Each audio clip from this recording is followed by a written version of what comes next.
ತಾಳತಮನೆ ನೇತಾಜಿ ಯುವಕ ಮತ್ತು ಯುವತಿ ಮಂಡಲದ 33ನೇ ವಾರ್ಷಿಕೋತ್ಸವ ಹಾಗೂ ನೇತಾಜಿ ಸುಭಾಷ್ ಚಂದ್ರ ಬೋಸ್ ಅವರ 128ನೇ ಜನ್ಮ ದಿನಾಚರಣೆಯ ಅಂಗವಾಗಿ ಜನವರಿ 22 ಮತ್ತು 23ರಂದು ಅಂತಾರಾಜ್ಯ ಮಟ್ಟದ ಮುಕ್ತ ಹೊನಲು ಬೆಳಕಿನ ವಾಲಿಬಾಲ್ ಪಂದ್ಯಾವಳಿ, ಜಿಲ್ಲಾ ಮಟ್ಟದ ಪುರುಷರ ಮತ್ತು ಮಹಿಳೆಯರ ಹಗ್ಗಜಗ್ಗಾಟ ಹಾಗೂ ಜಿಲ್ಲಾ ಮಟ್ಟದ ಸಾಂಸ್ಕೃತಿಕ ಕಾರ್ಯಕ್ರಮ ನಡೆಯಲಿದೆ.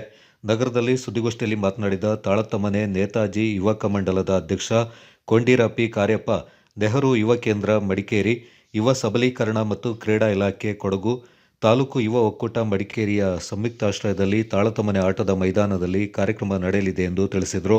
ಜನವರಿ 22ರಂದು ಅಪರಾಹ್ನ 3:30ಕ್ಕೆ ತನ್ನ ಅಧ್ಯಕ್ಷತೆಯಲ್ಲಿ ನಡೆಯಲಿರುವ ಕಾರ್ಯಕ್ರಮವನ್ನು ತಾಳತಮನೆ ಹೋಟೆಲ್ ಆಕ್ಸಿರಿಚ್ ಮಾಲೀಕ ಪಿಟಿ ಉನ್ನಿಕೃಷ್ಣ ಉದ್ಘಾಟಿಸಲಿದ್ದು, ಮುಖ್ಯ ಅತಿಥಿಗಳಾಗಿ ಮಡಿಕೇರಿ ತಾಲೂಕು ಗುತ್ತಿಗೆದಾರರ ಸಂಘದ ಅಧ್ಯಕ್ಷ ರಾಜೀವ್ ಆಲೋಚನ, ಮದೆ ಗ್ರಾಮ ಪಂಚಾಯತ್ ಅಭಿವೃದ್ಧಿ ಎಚ್.ಜೆ. ಯಾದವ್, ಮದನಾಡು ವಿದ್ಯಾಸಂಸ್ಥೆಯ ಬಿಜಿಎಸ್ ಅಧ್ಯಕ್ಷ ಮುದ್ದನ ಕಿಶನ್ ಪಾಲ್ಗೊಳ್ಳಲಿದ್ದಾರೆಂದು ತಿಳಿಸಿದರು. ನೇತಾಜಿ ಯುವಕ ಮಂಡಲ ಯುವತಿ ಮಂಡಳಿ ತಾಳತಮನೆ ಕಳೆದ 33 ವರ್ಷಗಳಿಂದ ತನ್ನ ವಾರ್ಷಿಕೋತ್ಸವವನ್ನು ಆಚರಿಸ್ತಾ ಬಂದಿದೆ. ಪ್ರತಿ ವರ್ಷವೂ ಸಹ ನೇತಾಜಿ ಯುವಕ ಮಂಡಲದ ವಾರ್ಷಿಕೋತ್ಸವವನ್ನು ಜನವರಿ 23ನೇ ತಾರೀಕಿನಂದು ಭಾರತದ ಹಿರಿಯ ಸ್ವಾತಂತ್ರ್ಯ ಹೋರಾಟಗಾರ ನೇತಾಜಿ ಸುಭಾಷ್ ಚಂದ್ರ ಬೋಸ್ ಅವರ ಜನ್ಮ ದಿನಾಚರಣೆಯಂದೇ ನಡೆಸಿಕೊಂಡು ಬರ್ತಿದ್ದೇವೆ.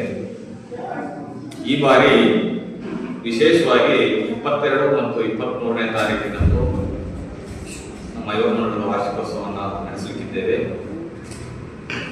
22ರಂದು ಅಂತಾರಾಜ್ಯ ಮಟ್ಟದ ಮುಕ್ತ ಹೊನಲು ಬೆಳಕಿನ ವಾಲಿಬಾಲ್ ಪಂದ್ಯಾಟವನ್ನು ಆಯೋಜನೆ ಮಾಡಿದ್ದೇವೆ.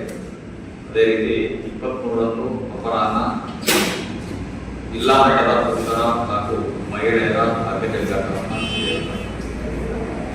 ಸಂಜೆ ಸಮಾರಂಭ ಮಾನ್ಯ ಮುಖ್ಯಮಂತ್ರಿಗಳ ಕಾನೂನು ಸಲಹೆಗಾರರು ಹಾಗೂ ವಿಧಾನಸಭೆ ಕ್ಷೇತ್ರದ ಶಾಸಕ